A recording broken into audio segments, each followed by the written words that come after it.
어휴, 어제도 마셨는데 오늘 또? 술 걱정 말고 술 편한 오호!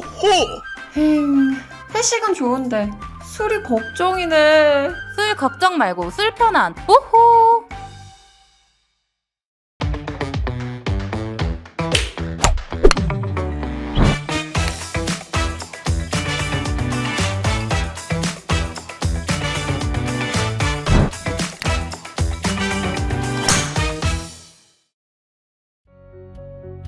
네, 스픽스 구독자 여러분 안녕하세요. 마키아벨리입니다. 선거가 가까운 탓이죠. 여러 가지 일들이 한꺼번에 벌어지고 있습니다. 그런데 이 여러 가지 사안들을 어떻게 보느냐가 중요합니다. 어떻게 보느냐, 핵심을 짚어주실 분 스튜디오에 모셨습니다. 변희재 미디어워치 대표 고문이십니다. 어서 오십시오. 네, 안녕하십니까. 일단 큰 뉴스는 비례 선거를 어떻게 할 건지에 대해서 민주당 이재명 대표가 입장을 밝혔다는 거죠. 네, 범민주 진영에서는 이제 가장 큰 뉴스가 이거겠죠. 예, 네. 한 3개월을 그냥 복잡하게 끌고 왔기 때문에 나름대로 그래도 예상보단 빨리 결정해줬고, 그리고 이제 최악의 이 병립형 회기로 안 간 거에 대해서 정말 다행스러운 결정이라 생각합니다. 네. 그러니까 긍정적으로 평가하시는 거네요. 만약에 이걸 병립형 회기 결정했었으면 네. 지금 난리 났을 거예요 아마. 네. 병립형이라는 건 지금도 국민의힘은 주장하고 고집하고 있는 거죠. 늘 이 보수 쪽에서는 고집하는 그 제도죠. 그 2015년도 여의도 연구소에서 이제 그때 제 기억으로는 정의당 등에서 가장 먼저 연동을 주장했는데 네. 이 여의도 연구소 조사해 보니까 이거는 범민주 진보 진영에 절대적으로 유리한 제도고 보수 진영에는 최대 불리한 제도다. 그래서 그냥 걷어 쳐버렸거든요. 네네. 그 왜 그러냐면은 보수는 이 군소 정당의 파괴력이 전혀 없어요. 네. 그냥 이 집권 여당에 한다 그러면 다 몰려가기 때문에. 한 목소리만 있는 경향이 근데 있다. 여기는 네. 이게 한 4-5개가 막 있기 때문에 이거를 통합하는 문제가 있지 않습니까? 네. 근데 보수는 통합이 필요 없거든요. 그냥 네. 밀고 가면 되니까. 그래서 그 차이 때문에 이 병립형이 가장 큰 수혜를 잇고 있는 게 그 당시 새누리당이다. 네. 바꾸면 안 된다. 네. 그래서 2015년도에는 그 당시 이 박근혜 정권 때 그때 여당이 가장 다수당이었기 때문에 바꿀 엄두를 못 냈죠. 네. 그러다가 2020년도에 안철수당까지 포함해가지고 이쪽이 쪽수가 많아지니까 연동형을 그냥 어쩌면 날치기로 그냥 통과시켜버린 거예요. 그때도 2020년 총선 때도 자유한국당, 국민의힘의 전신이죠. 자유한국당은 반대했던 거죠.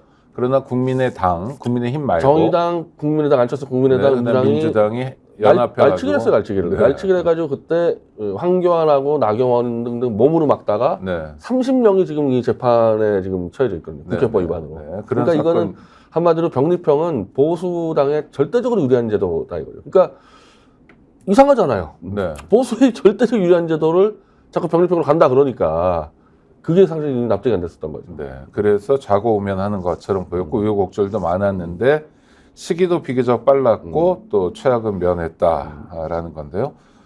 국민의힘이 게리맨더링이라고 비판하는 것은 같은 까닭인 거죠. 마찬가지죠. 불리하다. 그런데 네. 민주주의의 일반 원칙으로 보면 그러니까 자기가 선택한 표가 국회의원 의석수로 보장받아야 된다는 측면에서는 어떤 제도가 바람직합니까? 그러니까 이제 이 제도의 하나의 명분은 네. 가급적 득표율에 따라 정당 의석수를 그대로 보장해 준다라는 연동형이 그런 거죠. 연동이 그런 네. 거죠. 이게 그러니까 이제 미국하고 막 대통령제 얘기를 많이 하는데 네. 이제 미국 같은 경우는 비례 의석이 없기 때문에 네. 비교할 때가 아닌 거고 그렇죠. 어쨌든 비례대표가 들어오는 경우는 전문가들을 들어오는 게 하나 있고 네. 원래 비례대표를 하는 취지가 지역구만 하다 보니까 이 득표율보다 더 많은 의석을 많이 가져간다. 이 거대 정당들이. 네네. 그걸 보완해서 들어온 게 비례대표거든요. 그러니까 비례대표가 있는 한은 맞춰주는 게 맞죠. 득표율에. 네. 네. 그러니까 변 대표님은 연동형이 바람직한 제도다라고 이전부터 좀 주장하셨던 이제 거고요. 개선된 제도고 네. 유불리만 따지면은 이 보수에게 절대 불리한 제도이기 때문에 제가 그 2020년 총선 때는가 비판한 게 네. 어쨌든 선거 제도는 게임의 룰인데 한쪽이 불리하다고 들어 누워 있는데 이 통과시키면 되냐. 그래서 그런 측면에서 이제 비판했던 거거든요. 네. 보수에 불리하긴 하지만 민주주의의 일반 원칙은 좀 맞다. 개선된 네. 정책이라는 거죠. 그러면은 이제 국민의힘은 어떻게 나옵니까? 지금 이야기하고 있는 것처럼 소위 위성 정당을 만들어서 위성 정당은 지역구 안 나가고. 당선이 없으니까 네. 그거로서 이제 준연동형에서 의석수를 가져가겠다는 거고 민주당은 어떻게 하겠다는 겁니까? 이제 민주당이 복잡하게 됐는데 네. 그러니까 이재명 대표는 준위성정당 하는 걸 미리 사과를 해버렸는데 네. 저는 좀 성급한 게 아닌가. 위성정당이라 그러면은 민주당에서 리모트 컨트롤 해가지고 100% 조정하는 게 위성정당인데 네. 그러다 보니까 준이라는 표현을 썼나 봐요. 네. 근데 지금까지 이 군소정당이나 시민사회에서 준비했던 거는 민주당이 리모트 컨트롤하는 게 아니거든요. 민주당도 참여하고 이 원칙은 윤석열 퇴진을 기준으로 해서 윤석열 퇴진을 제대로 하는 정당과 제대로 하는 인물이 나와서 K 오디션 방식으로 공개 경쟁을 통해서 뽑는다는 거거든요. 네. 그럼 이건 위성정당 아니죠.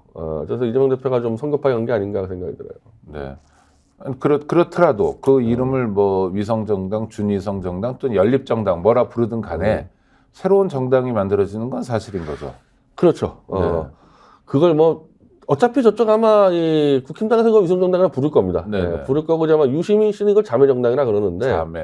네. 네, 근데 저는 자매정당도 아닌 것 같고 민주당이 그동안 미흡했던 거를 전위적으로 한두 발도 앞서서 특히 이 윤석열 퇴진을 위해서 앞장서는 그런 정당 정도로 보면은 위성도 아니고 자매도 아니고 네. 전위 정당이 맞죠. 예, 전위. 예, 예. 이건 정치적 지향으로는 전위인데 네, 네. 성격으로는 그러니까 몸통으로는 연합정당, 연립정당. 연립정당. 그래서 이렇게. 연합연립이라는 단어를 쓰는 거고. 연립정당이 나오는데 여기는 어떤 당들이 참여하게 되나요? 그러니까 일단은 민주당을 네. 이재명 대표 표현 들으면은 지분 5로 참여한다. 지분 5가 무슨 뜻이죠? 네. 그러니까 예를 들면은 한 비례대 30석 낸다 그러면은 15석은 민주당이 결정한다. 네네. 50%. 이것도 제가 볼 때 네. 성급해요. 이게 방법론을 이렇게 먼저 가면 안 되는데. 네. 그럼 나머지 50%는 이제 기본소득당, 3인당, 열린민주당 등등이 이제 참여하는 거 돼 있고 녹색 정의당하고 진보당은 참여가 지금 불투명한 걸로 돼 있습니다. 네. 그러니까 안 하겠다는 겁니까? 아니면은 좀 더 협상을 해보겠다는 겁니까? 녹색 정의당은 지금 안 하는 걸로 얘기가 지금 나오고 있는데. 그래요? 네. 근데 또 내부에서 또 가야 한다는 얘기도 있어 좀 복잡하긴 한데 조금 좀 꺼려하는 부분이 있는 것 같고 네. 진보당은 오히려 민주당에서 좀 꺼려하는 부분이 있는 것 같고 네. 진보당은 여전히 상층부가 네. 그 당시 뭐 통합진보당 사람도 있지 않냐 이래가지고 민주당이 꺼리는 것 뭐 같고 일종의 색깔론 같은 게 있는 것 같고요. 뭐 아마 맹 공격을 하겠죠 진보당 들어오면은 예. 국민의힘에서 공격받을 예, 가능성 네, 때문에. 그래서 제가 그래서 그거를 뛰어넘으려면은 네. 이 당은 윤석열 퇴진을 위하는 한마디로 이제 전위정당이라고 선언을 해버리면은 나머지 것들은 뭐 녹색당이고 뭐고 진보당이 하위로 가니까 지금 당장 또 문제가 되는 게 조국 신당하고 소영길 신당입니다. 네.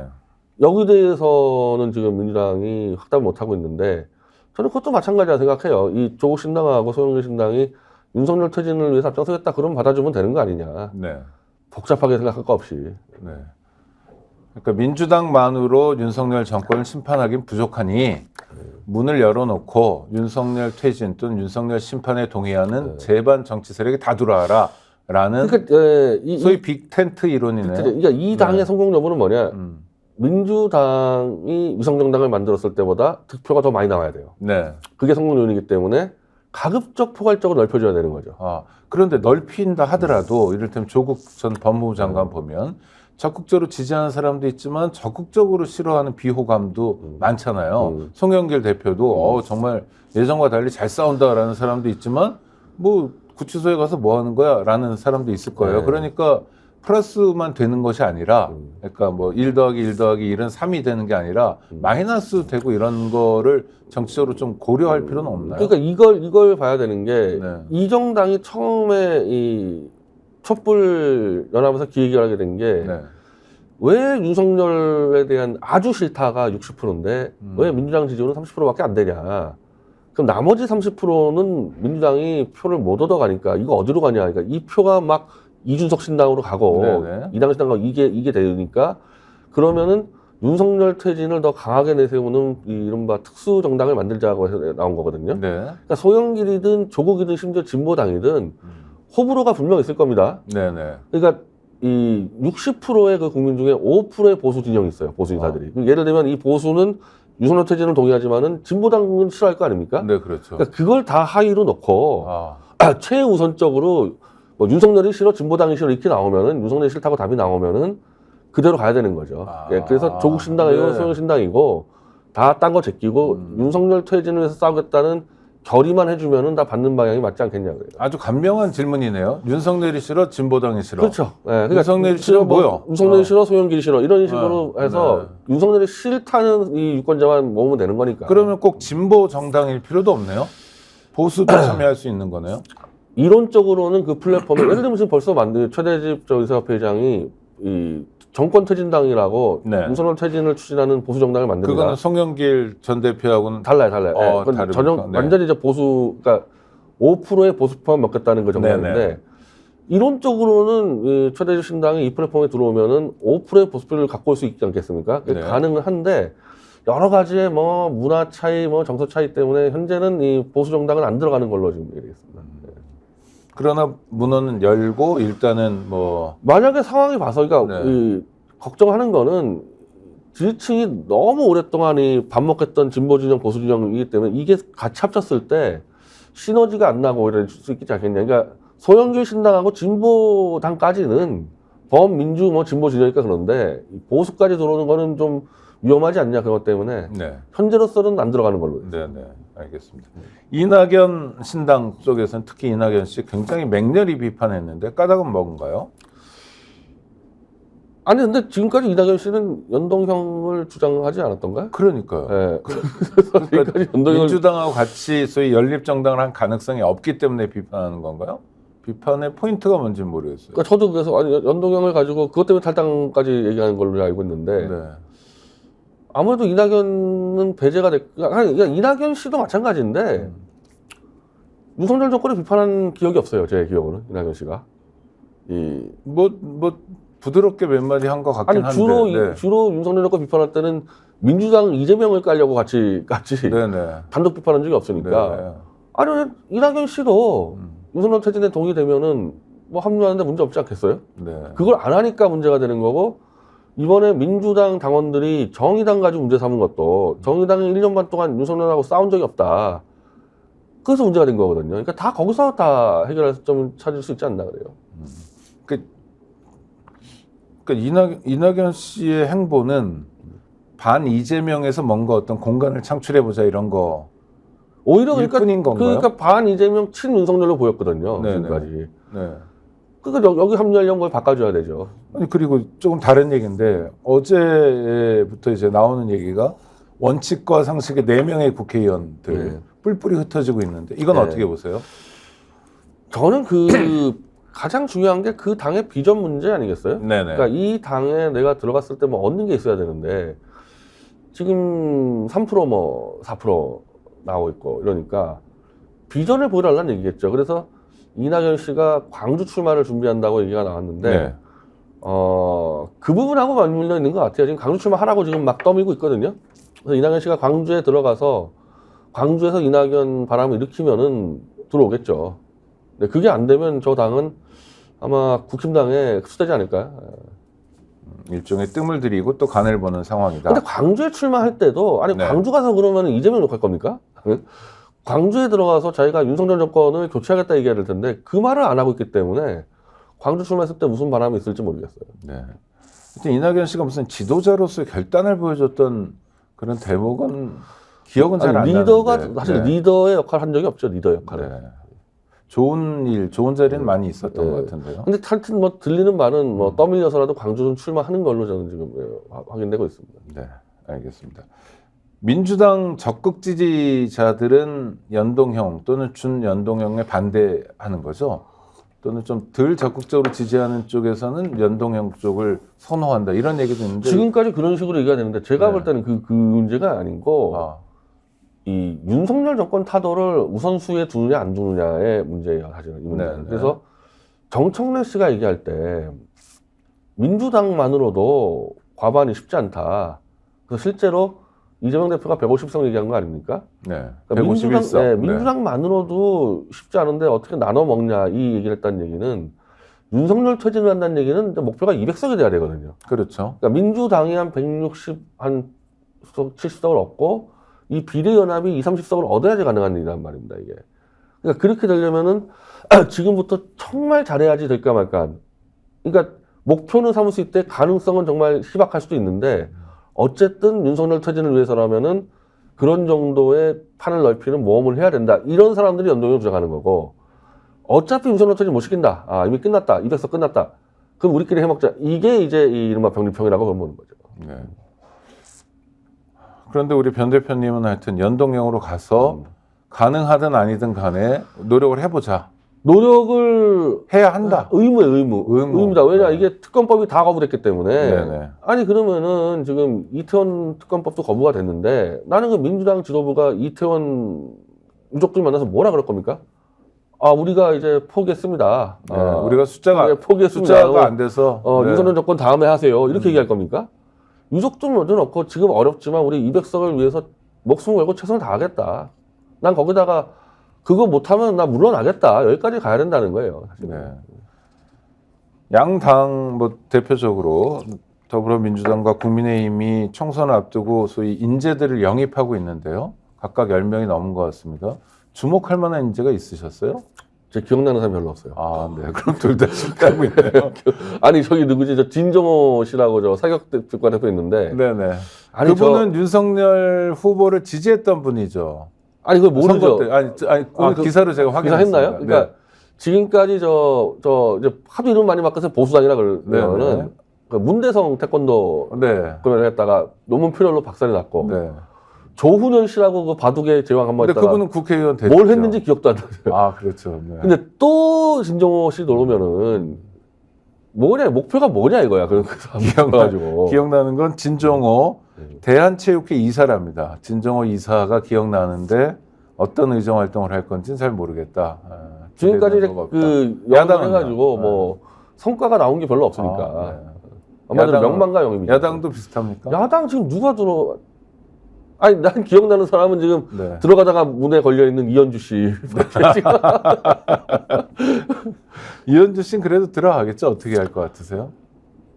근데 당 대표가 전화했으면 들여 보내야죠. 그렇죠. 들여 보내야지. 지금 이 사람 뭡니까 중간에 껴가지고 지금 네. 욕을 엄청 먹고 있고. 아, 근데 이제 이게 이 난맥이 된 게 임종석 문제로 지금 여기가 막혔다는 거예요. 네. 그러니까 임종석 씨가 나오니까 저쪽에서는 윤희숙을 내보내서 586 뭐 심판론 얘기 나오니까 그럼 차라리 경선에서 이현주를 밀어서 임종석 씨를 떨어뜨리면은 586 심판론이 없어질 거 아니냐. 이 작업을 했는데 이거 586들이 한두 명도 아니고 그럼 그 멍하니 당하겠어요? 그러니까 그냥 일제히 이현주를 공격을 해가지고 지금 멈춰있지 않습니까? 그런 이게. 상황이군요. 이렇게 된 거 아닙니까? 네. 이게. 그러면 다시 나가라 그럴 겁니까? 이현주 씨? 네. 들여보내서 정상적으로 경선을 시켜야죠. 임종석이랑 네, 그러면 네. 경선 시켜야죠. 아, 지역구도 지금 저는 이현주 그런 식으로 들었어요. 전 네. 의원도 지역구를 정한 상태고요. 임종석은 자기 지역구는 성동으로 했는데 네, 중성동. 네. 중성동에서 워낙 막강하다 그래요, 임종석 씨가. 뭐 원래 텃밭이었죠. 네. 아니 네. 그러면은 뭐 감점을 좀 주던지 네. 적당히 그래서 경선을 시키던지 뭐 정리를 해야지. 만약에 이 상황에서 이현주 씨가 못 들어가면은 괜히 그냥 쓸데없이 그냥 그 실님만 있는 거죠. 네. 쓸데없다는 단어를 쓰셔서 딱 떠오르는 인물이 김경률 씨인데요. 이분은 지금 행보가 뭐예요? 일단 총선 불출마 선언을 했고요. 그다음 비대위원은 계속 가겠다는 건데 이게 보통 거꾸로 아닌가요? 거꾸로 가죠. 예, 네. 예. 비대위원이라는 거 뭐 두 달이면 끝나는데 그러니까요. 그리고 이제 공천 시즌 가면 비대위원들 필요 없어요. 네. 공관위원들 알아서 하는데 저는 그 지금 보수 진영에 있는 그 논자들 다 그렇게 얘기하는데 생각보다 임팩트가 너무 없었다. 아, 그 김건희 가지고 시끄럽게 한 거에 비해서는 정청래하고 차이가 너무 많이 났다. 네네. 그리고 보수 유권자들이 김경률 씨를 뽑아야 되는데 보수 쪽에서 볼 때는 김경률 너도 좌파 아니냐, 아, 너도 운동권 아니냐. 네네. 그러니까 정청래와 김경률이 했을 때 차이점을 모르겠다. 왜 이 586 좌파가 심판하겠다는 얘기냐. 더군다나 그 당협에는 김성동이라고 그 아스팔트도 같이 많이 다닌 그 보수 당협위원장이 있거든요. 네. 그러면 그 사람이 심판해야죠. 네가 심판하냐. 여기서 워낙 안 좋았어요. 당내에서. 그래서 경선 가면은 떨어질 상황이었기 때문에. 경선에서 떨어지고 본선에서는 당연히 네, 떨어지고. 그래서 네. 답이 없었던 상황인 거죠. 어, 그러니까 차라리 지금 김경률이 안 나온다 그러니까 그럼 한동훈이 나와라. 이 마포의 보수 진영은. 네네. 아니면 정청래 한동훈은 좀 그림이 나오잖아요. 네네. 김경률은 20년 이상 참여연대에서 좌파 운동을 한 사람인데 보수가 볼 때는 각이 안 나온다. 그래서 사실은 마포 갑까지 지금 영향이 미쳤거든요. 이 사태가. 네. 그러니까 굉장히 분위기 안 좋아졌다는 거예요. 지금 저쪽에 국힘당이 마포에서. 그러면은 한동훈이 출마해야죠. 마포. 그래. 네. 그럴 가능성은 있습니까? 0%죠, 비대 0%. 네? 0%죠. 0% 전혀 없다. 근데 이제 나오라고 운동권 요구하죠. 심판론을 총선에 전면적으로 제기하고 일종의 제1 공약, 제1 의제로 만들었는데 심판을 위해서 자기도 뭔가를 해야 되는 거 하는 아니냐. 게 맞죠. 하는 게 맞는 거죠. 네. 처음부터 불출마 자체가 잘못된 거고, 전 이낙연 씨도 마찬가지고 불출마가 잘못된 것들이에요. 다. 네. 그러니까 험지로 나가고 의미 있는 출마를 했어야 되는 건데, 그러니까 이제 이낙연 씨는 광주 얘기가 나오는 거고, 한동훈은 이 타임에서 김경률이 낙마하지 않았습니까? 그럼 본인이 나가야죠. 근데 그럴 가능성은 근데 그 제로다. 요구들이 많이 나올 겁니다. 예. 당내에서요. 당연히 많이 나올 거예요. 네. 예. 그렇지만 실제로 이어질 가능성은 근데 안 이어지면, 그게 안 하면 이제 한동훈의 리더십은 점점 이제 줄어들게 되는 거죠. 네. 지금 점점 줄어들고 있는 네, 상황 줄어들고 있는 맞죠? 상황인데, 네. 출마 요구를 계속 거절하면은 아마 지금 장애 보수 진영이 한동훈을 많이 맹공격하는데 아마 장애 쪽에서 네가 마포 나가라는 얘기 많이 나올 겁니다. 예를 들면 뭐 전광훈이라든지 신혜식이라든지 뭐 조갑재 쪽에서요. 네, 알겠습니다. 윤석열 대통령 얘기로 돌아가 보겠습니다. 새해가 되면 대통령이 국정청사진을 국민들에게 공개하고 또 국민들이 궁금한 것에 대해 설명하는 자리를 연례적으로 가졌어요. 연두 기자회견이라는 네. 이름을 붙였는데요. 새해 벽두에 기자회견한다. 하여튼 안 하겠다는 거죠. 그리고 KBS랑 녹화를 했다는 소식이 들려드립니다. 되게 1월 한 10일에서 20일 사이에 네. 다 해가지고 이 기자들에게 이제 사전에 물론 검토를 하지만은 제가 기억하기로는 물어볼 건 다 물어봤어요. 기자들이. 네. 예, 그 질문을 차단하는 건 없었거든요.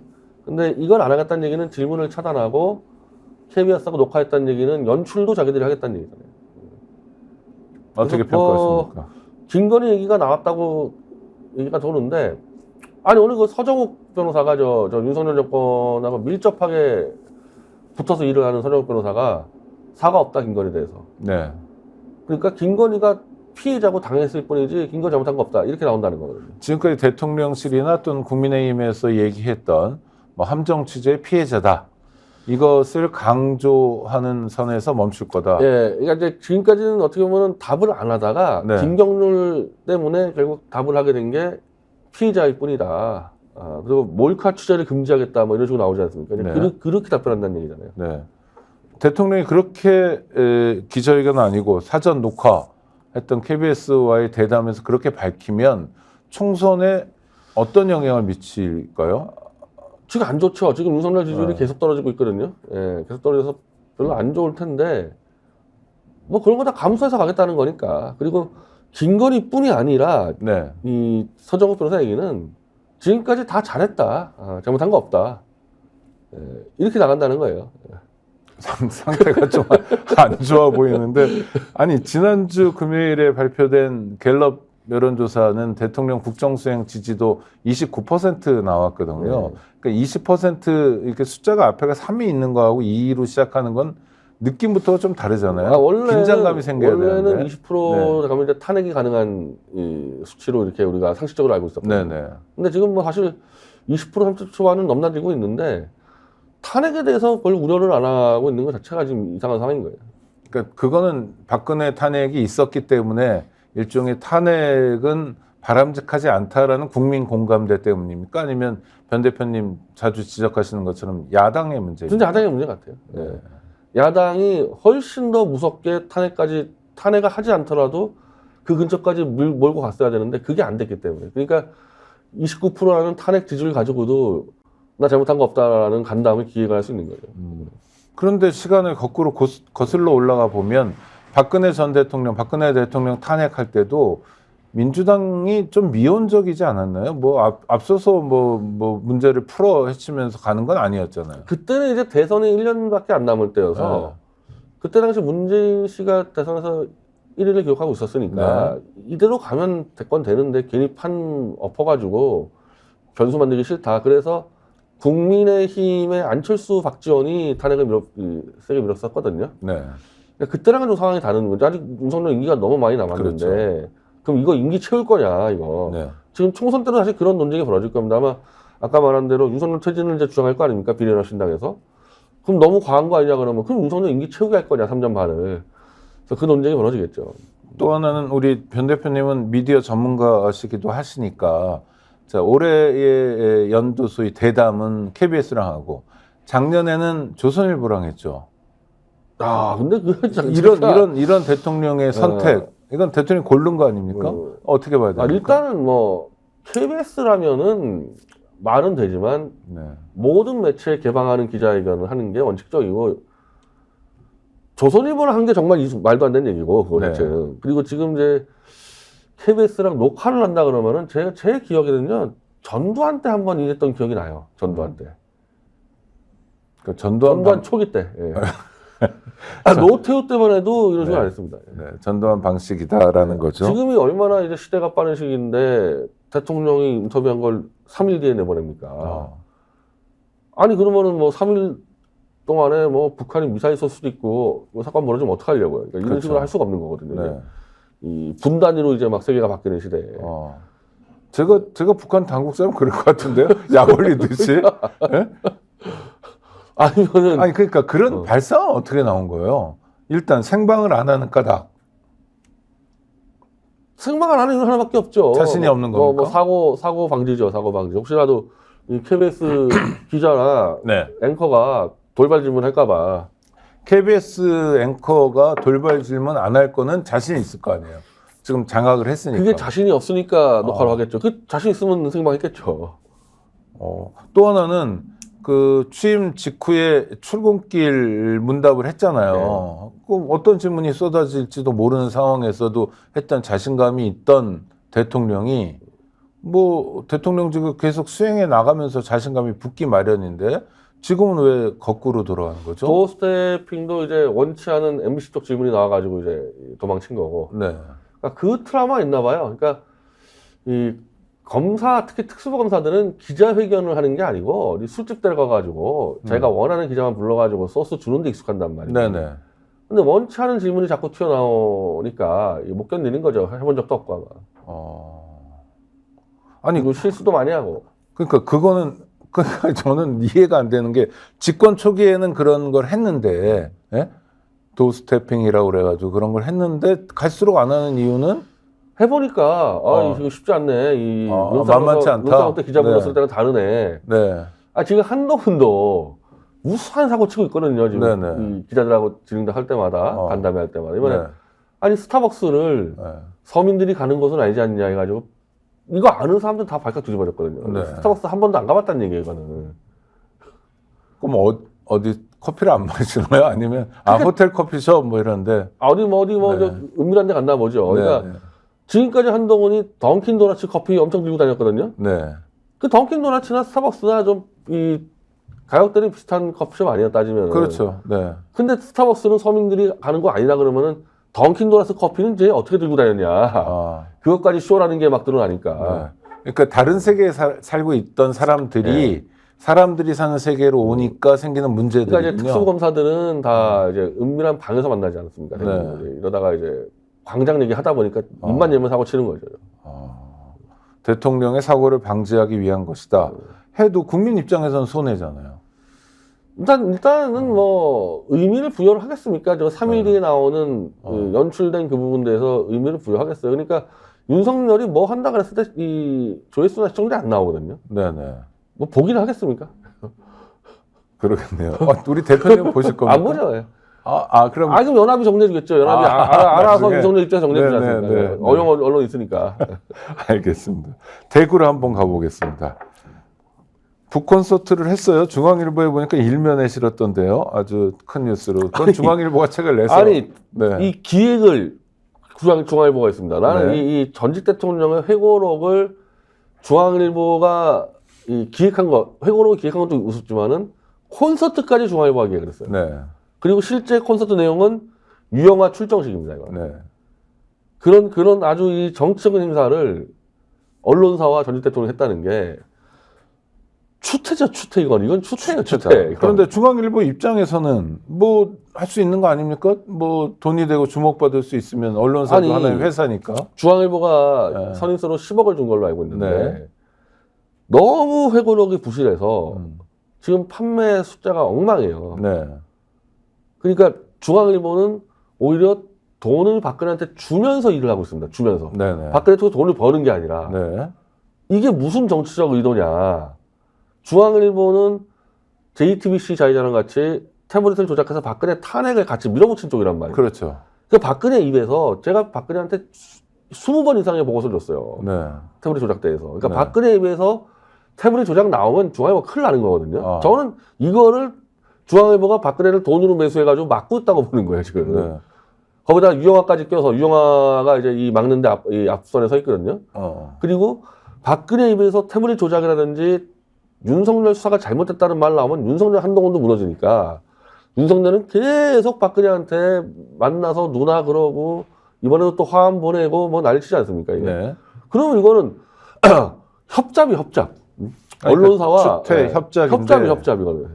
그러면 자 중앙일보는 의도가 정확하고 얻고자 하는 게 있어요. 네. 선인세를 얼마를 줬든 간에 하여튼 돈을 써가면서까지 또 이런 대규모 행사를 만들고 지면을 통해서 이걸 홍보하고 또 뭔가 얻는 게 있으니까 할 거예요. 그렇죠? 장사꾼이라고 치고 회사라고 치고요. 박근혜 전 대통령은 뭘 얻습니까? 이걸 통해서?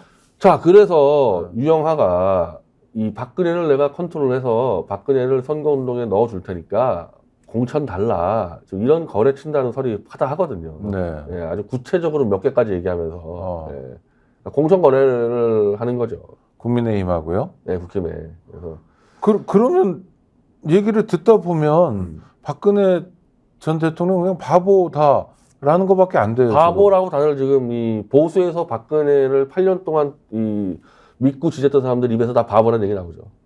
예, 유영한테 이거 완전히 가스라이팅 당했구나.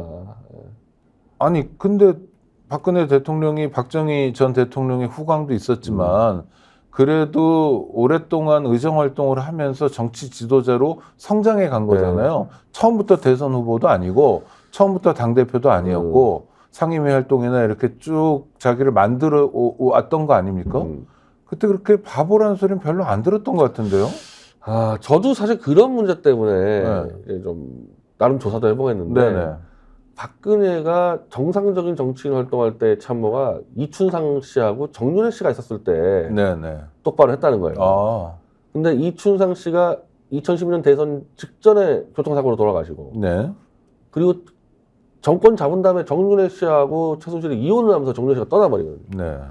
그때 이제 최순실이 좌지우지하면서 다 무너진 거고 이제 최순실이 이제 가니까 유영하가 또 좌지우지하면서 다 무너지는 거고 그러니까 이 이춘상 정윤회 보좌가 없어지면서 박근혜는 제대로 정치는커녕 제대로 그냥 정상적인 사람으로도 지금 못 살고 있는 것 같은 느낌이 들어요. 심리적으로도 굉장히 위축된 상태고 잘못된 아마 지금 세뇌도 받은 것 같고 해서 아니 대표적으로 박근혜가 중앙일보 나가서 내 사진 내 이름 걸지 마라 친박들한테 네. 그래가지고 최경환 씨도 사진 다 뗐고 조원진도 사진 다 뗐는데 왜 유영아만 지금 박근혜 사진 걸고 있습니까 이거 그 유영아가 지금 공천을 요구한다 그러는데 그러면은 박근혜 밑에 범 유영아 계파가 생기고 있거든요. 네. 지금 유영아 밑에 줄 서려고 쫙 썼어요 이번에도. 그렇습니까? 네. 그럼 뭐냐는 거야 그러면은 친박이 날아간 게 아니라 유영아라는 새로운 계파를 만들고 있지 않습니까? 네. 이런 부분들을 비판을 해도 박근혜 씨는 아무 말도 안 해요 지금. 오직 주변에는 유영아 변호사 한 사람밖에 하나밖에 없습니다. 예. 아, 그리고 이거를 가지고 이제 이 유영아가 이제 윤석열 정권하고 거래치고 있다. 이거 나중에 이거 전부 다 불법 소지가 있어요. 이거 나중에 걸리면 이런 부분들이. 아니 그리고 또 하나는 예전에 이제 비서진만이 아니라 대통령으로 재직하던 시절에 청와대에 뭐 비서실장도 여러 있었잖아요. 수석도 많고. 그러니까 소위 박근혜 측근이라고 얘기할 만한 사람들은 꽤 많을 것 같은데요. 예. 이런 분들하고는 전혀 교분이 없는. 이번에 몇 명 왔는데 뭐 허원재 비서실장하고 조윤선 장관 왔는데 그럼 그 사람들 출마하면은 박근혜가 도와줄 겁니까? 지금 유영아처럼? 그렇게 안 한다는 거거든요. 그러니까 오직 유영아 한 명만 도와주고 모든 거를 유영아를 통해서 하겠다는 거니까 창구가 단일화돼 버렸죠. 네. 대통령이 특별 사면을 한다는 얘기가 많은데요. 네. 하려고 했다가 MBC 보도가 이제 나가니까 최은순 이제 장모 총선 앞두고 이건 너무 큰 악재니까 지금 대통령실은 부인을 하거든요. 네. 그래서 아마 총선 앞두고는 안 할 것 같고 석가탄신일 정도 하지 않을까. 그럼 다른 사람들 김기춘, 조윤선 이런 사람들은 할 거라고 보시는 건가요? 그거는 하겠죠. 네. 그거는 어떤 의미가 있는 그건 건가요? 일단은 박근혜가 혹시라도 갑자기 이제 윤석열의 수사를 문제나 삼을 수가 있기 때문에 완벽하게 이게 잡아놓겠다 해가지고 박근혜 쪽 사람들은 참여해주겠죠. 최은수는 빼고. 김관진 뭐 이런 사람들 다 예, 포함해서 그러니까 사실 어제 네. 이 이재용 사건에 대해서 무죄 나왔죠 1심에서요. 네. 그러니까 이게 정말 웃긴 게 이미 지금 이재용하고 박근혜는 유죄를 받았어요. 네. 그러니까 특히 박근혜, 아니, 특히 박근혜는 삼성물산하고 제일모직의 합병을 부당하게 개입을 했고 그 합병의 대가로 이 계승 3대 계승을 도와주고 그걸로 뇌물을 받았다고 유죄를 받았어요. 재판부에서. 아니 둘 다 받은 거죠. 둘 다 받았죠. 예, 네. 거기서. 근데 지금 어제 판결은 제일모직하고 삼성물산의 합병이 적합하다는 판결이 나와요. 이건 부정이 낄 여지가 없다. 적합하다. 네. 그럼 뭡니까? 앞에 한 이 얘기들은. 그러면 박근혜 지금 뭘 해야 됩니까? 정상적이면은. 문제제기 해야 되거든요. 나와서. 그렇죠. 네. 나와서. 야, 내가 왜 유죄 나왔냐, 이거는. 네. 근데 어제 유영하고 희덕거리면서 했었다는 거 아무 말도 안 하고 있고. 그러니까 유영아가 하는 일이 이런 거를 박근혜가 문제제기를 못하게 막고 있는 거죠. 이게 문제제기되면 윤석열 큰일 나는 거거든요, 지금. 또 하나는 지금 판결을 기준으로 본다면 이재용 삼성전자 회장이 무죄란 말이에요. 그럼 이재용 회장을 수사했던 팀에 대한 책임 문제가 또 도드라져야 되는 거 아닌가요? 그게 이제 어차피 한동훈 윤석열이에요. 그렇죠. 팀이. 네. 그러니까 지난번 양승태 때랑 똑같은데, 이복현도 마찬가지인데, 나는 이복현 씨가 이 판결대에서, 글로벌 기업의 사법 리스크가 사라져서 다행이다 그러는데, 아니, 본인이 수사가 잡아놓고, 네. 무죄로 한데 본인이지 그러고, 한동훈은 양승태 관련해서 대법원이 뭐 시켰을 뿐이야. 이게 다들 지금 도망가거든요, 이 부분은. 이거를 누가 확 잡아야 돼, 답변을 하라고. 근데 이게 민주당이 해야 되는데, 이 민주당은 민주당 정권 때 윤석열과 한동훈이 했던 일이고, 이러다 보니까 민주당이 침묵하거든요, 여기서. 다 엮여 있는 거군요. 다 엮여서. 이거 사실은 물어봐야 되는 거야, 한동훈한테. 그럼 당신은 지금 그때 수사가 잘 됐다는 얘기냐, 그래서 법원이 잘못 판단했다는 얘기냐, 그러면 2심 때 어떻게 할 거냐, 물어봐야 되는데, 아무도 질문 안 하니까 넘어가는 거죠, 지금 이게.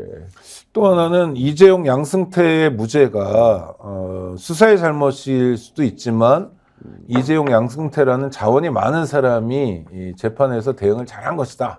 뭐 이런 해석도 있던데요.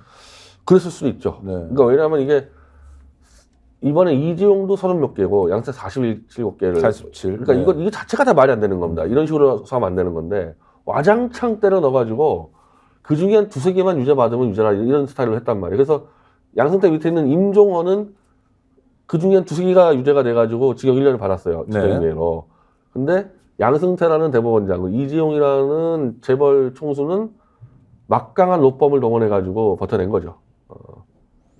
임종헌 법원 행정처장이었던 분 대법관 이분이 사실은 사법농단의 몸통이 되는 거죠. 지금 판결만 따라가다 보면. 그러니까 좀 어색해진 거죠. 양승태는 몰랐다는 거고 임종원이 알았었다는 얘기 아닙니까? 네. 누군가는 했을 테니까. 네. 하여튼 뭔가 정돈이 필요할 것 같은데. 그러니까 제가 먼저 이거예요. 그러니까 네. 이거를 어느 쪽을 다 떠나가지고 막 뒤엉켰거든요. 네네. 정돈을 해줘야 되는, 야권에서 정돈을 해줘야 되는 거야. 아니, 그러니까 국가적으로도 정돈을 해야 되잖아요. 그러니까 국가적으로는 윤석열이 할 리가 없으니까 야당이 다 질의를 해야 돼요. 다 전체적으로. 네네. 양승태한테도 해야 되고 박근혜한테도 해야 되고 한동훈 정당 질의를 해줘야 되는 거야. 어떤 입장이냐 이거 돼서. 이거 당장 나는 박근혜 무슨 입장이냐 이거야 여기 대해서. 조금 하여튼 이상한 국면이 계속 진행되는 것 같은데 이게 첫 단추를 잘못 깨서 첫 단추가 문재인 정권의 검찰총장이 보수로 가서 집권하는 게 잘못 보였고 네네. 박근혜가 글로 야합을 하면서 덮고인 거죠. 그래서 언니 말은 저는 국민적 엄청난 피해가 확산되고 있다고 봐요. 네. 그 재판에서의 권력이 개입해서 잘못되고 조작된 수도 있는데 그걸 권력끼리 지금 야합을 해서 틀어막고 있는 거 아닙니까? 거래를 치면서. 이것들 다 싹 다 나중에 이거 정말 정권 받게 되면요. 박근혜까지 포함해서 이 부분에서 특검 다시 들어가야 돼요. 그럼 정말 대한민국 앞으로 못 나가는 거네요. 아니 큰일 나는 거라니까 이 사건은 정말 이거. 전직 대통령과 현직 대통령들이 껴가지고 네. 부정을 덮어놓은 조건으로 막 공천거래하고 이런 짓을 하기 때문에 이건 물론 의혹입니다만 의혹인데, 그런 의혹이 예. 제기되는 것 자체가 예. 상당히 국가적인 망신이고 또 하나의 수사 대상이 돼버리는 네. 상황은 야, 그러니까 정말 이 부분을 쳐야 되는 거예요. 네. 그래서 저는 민주당이 안 한다 그러면은 이번에 비례연합정당에서라도 이건 처리해야 됩니다. 네. 아까 연동형 비례제 때 제가 궁금한 걸 여쭤보지 못했는데 영입 민재라는 분들 있잖아요. 네. 이분들은 뭐 어떻게 나가는 겁니까? 그러면 민주당에 영입하면 그 연립정당에 가서 또 출마하게 되는 건가요? 아니면 지금 그 이래경 씨라고죠. 네네 이재명 대표의 혁신위원장 됐다가 네. 혁신위원장 될 때부터 자기는 연동형으로 하겠다라는 확답을 받고 갔어요. 네네 그러니까 이재명 씨가 원래부터 이제 이재명 대표는 연동형이었다는 얘기죠. 그렇죠.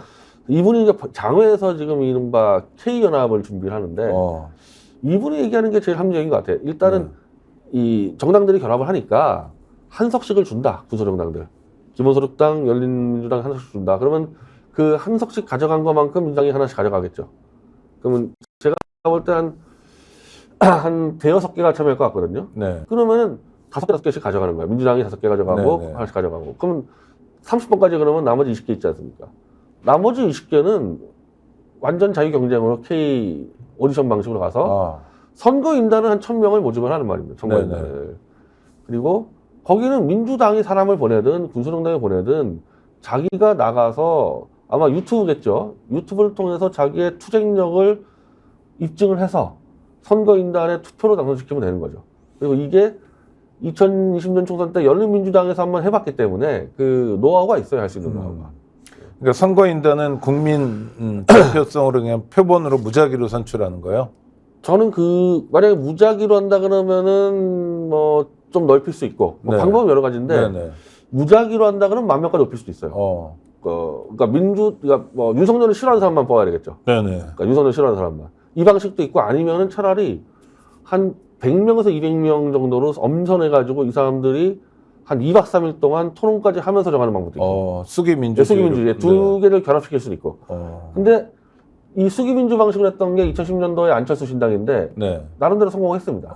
그리고 이 방식 선거인단 방식으로 한 게 열린민주당인데 둘 다 성공했기 때문에 네네. 데이터가 있어요.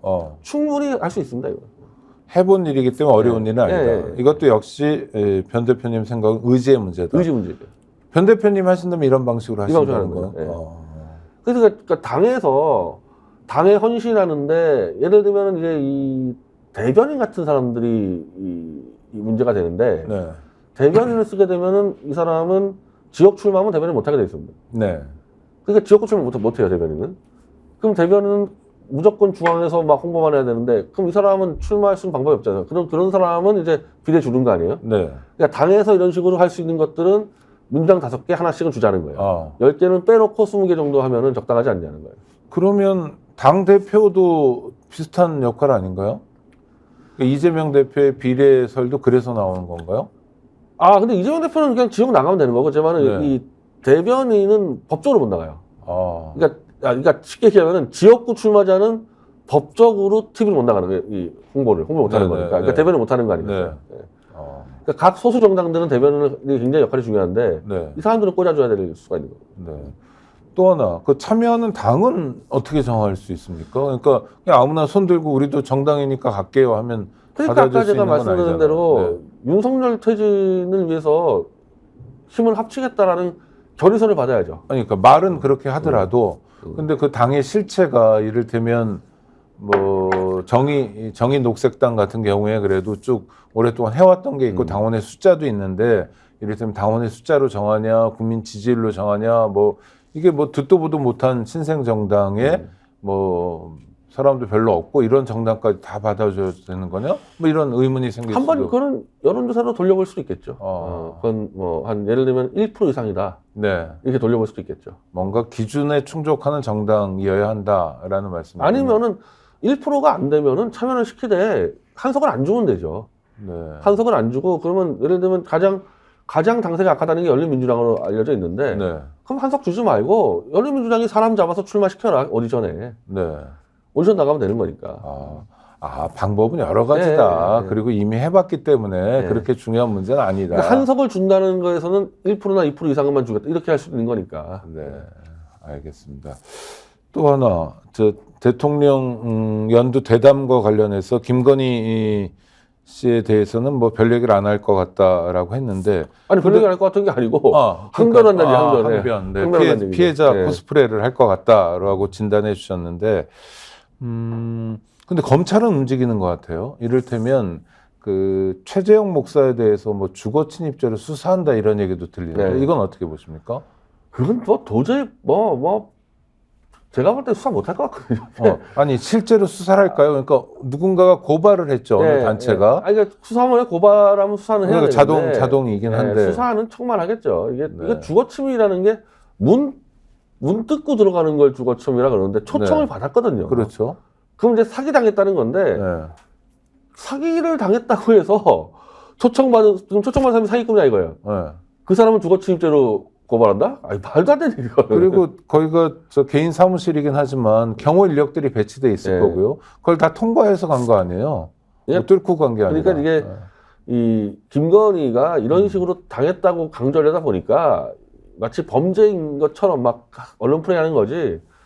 저걸 수사해가지고 처벌한다. 저건 뭐 도저히 불가능이고 이번에 그 안혜욱 선생 그거 억지로 구속하려다가 또 실패하지 않았습니까? 네네. 그러니까 지금 이 법원이 정상화 되고 있는 것 같거든요. 지금 다져요 지금 엄청난데 부탁하면 다 깨지니까. 그 최재형 목사에 대한 수사는 시작도 안 할 거다 제대로. 지금 그 천공이 그 무슨 뭐 사무총 해병대 무슨 육군 사무총장 집에 천공이 들어갔다고 해가지고 부승찬 씨하고 그 김종대 씨 지금 아직까지 기소 안 됐어요. 3년 동안에. 수사하는 척만 하지 아직까지 기소 안 했다니까요. 자기들도 건이 안 되는 건 알기 때문에 변죽만 울리는 거다. 근데 지금 하도 많이 떠들어서 김종대 씨가 처벌받았다 생각하는 사람도 많아요. 하도 많이 떠들어가지고. 그러니까 이제 이 최재형 목사도 막 불법처럼 해가지고 국민들을 속이는 거죠. 이 범죄자라는 것처럼. 근데 실제로는 아무것도 안 하고 있는데. 막 그렇게 하게 되죠. 수사하면 뭐 바로 이거는 그냥 무혐의 해줘야 되는데. 명품백 사건의 핵심은 김건희 씨의 뇌물수수잖아요. 그건 김건희가 이 수사는 안 하고 있죠. 그 참여연대 핑계 대면서 안 하고 있죠. 그 참여연대가 고발했거든요. 그럼 참여연대한테 무리한 걸 요구하는데 참여연대 수사권이 없잖아요. 국민권익위가 참여연대한테 더 알아오라고 무리한 걸 요구하면 수사를 안 하는데 제가 이 윤석열하고 김의겸 기자 때 김의겸하고 판사 넷이 술 먹은 거를 제가 기본헌법으로 고발한 적이 있었거든요. 그러니까 그러면 국민권익위가 조사해야 될 거 아닙니까? 그걸 저한테 어디서 언제 얼마 썼는지 조사해오라고 시켜요. 조사 안 합니다. 그러니까 지금 그 수법을 쓰는 거죠. 국민권익위가.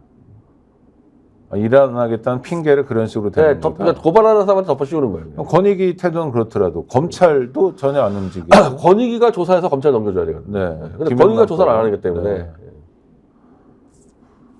엉뚱한 얘기들만 진행되고 있는 것 같습니다. 자, 이렇게 하면 설 밥상이 제대로 차려지는 겁니까?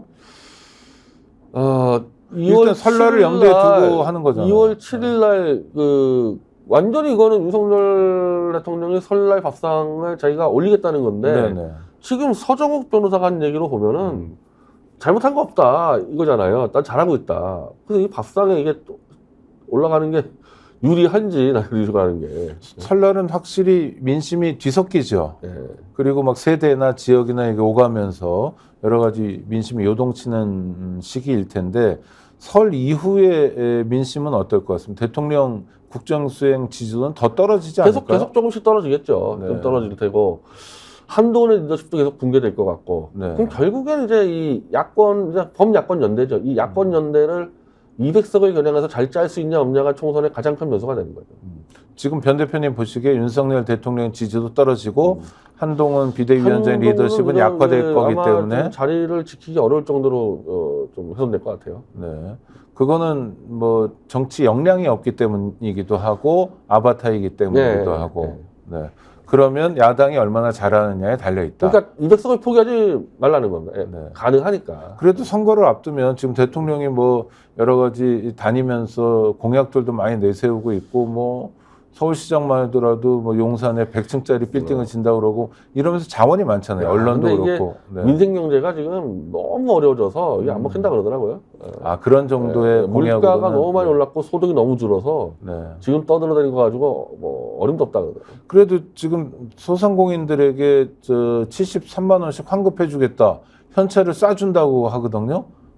그거는 좀 효과 있지 않나요? 그건 정말 돈이 들어오는데 통장에요. 글쎄, 73만 원 가지고 되겠어요 지금 이 소상공인한테. 아, 네. 한 700만 원씩은 가야 되지 않겠습니까? 네네. 이제 그 돈은 없을 거고. 임대료도 밀려 있고 뭐 어쩌고 네. 그런 상황에서 임대료 인건비 걱정하는 사람에게 73만 73만 원 원 준다고 되게 좋아하고 환호하고 그런 상황은 아니다. 지금까지 계속 조금씩 좋았고 이제 네. 약발도 떨어졌죠. 여당 입장에서는 재계약이 무효입니까? 아니면 돌파할 가능성은 없습니까? 돌파의 가능성이 아니라 지금 이 영남권 공천에서 잘못하면 여당은 이 쪼개질 수도 있고 잘못 걸리면은 네네. 좀 오히려 위험한 일만 남았죠. 위험한 일만.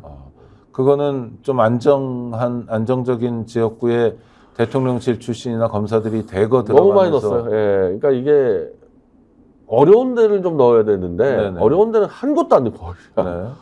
그냥 되는 곳만 집어넣기 때문에 이게 공천의 화약고가 돼버리죠. 그럼 넣었다고 지금 표현하시는데요. 넣었다라는 건 주어는 뭡니까? 윤석열 대통령입니까? 만약에 네.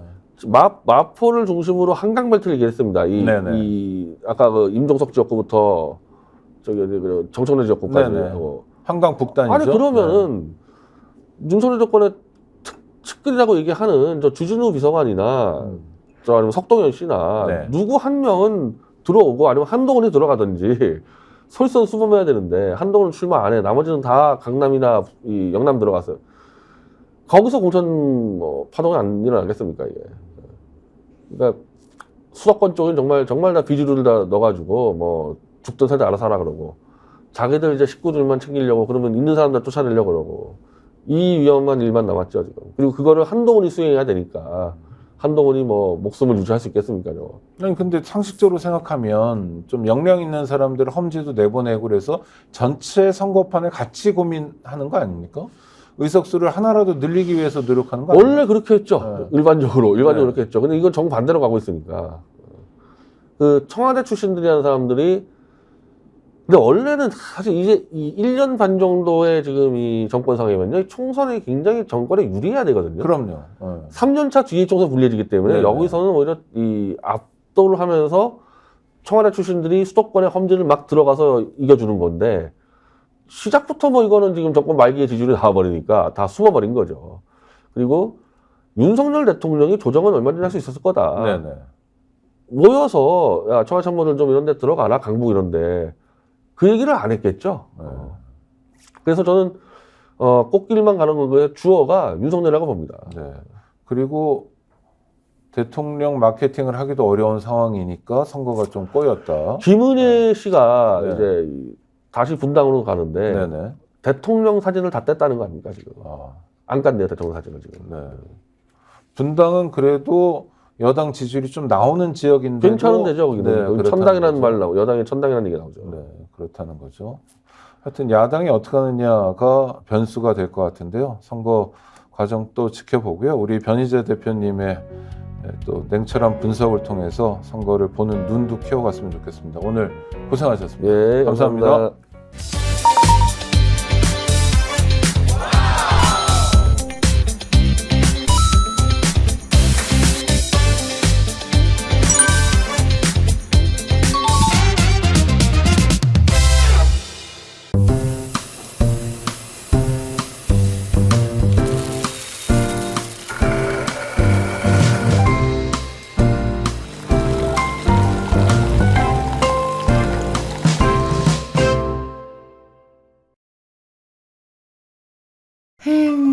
회식은 좋은데 술이 걱정이네. 술 걱정 말고 술 편한. 어허. 제가 술이 약해서 술 걱정 말고 술 편한 오호. 혹시 지인에게 묻지 마식으로 가입하신 건 아닌가요? 보험에도 점검이 필요합니다. 요즘 경기가 어려워서 보험료 내는 것도 부담스럽죠? 건강보험도 자동차 보험도 나에게 맞춤 보장. 믿을 수 있는 보험 전문가들. 믿을 수 있다 더 착한 보험.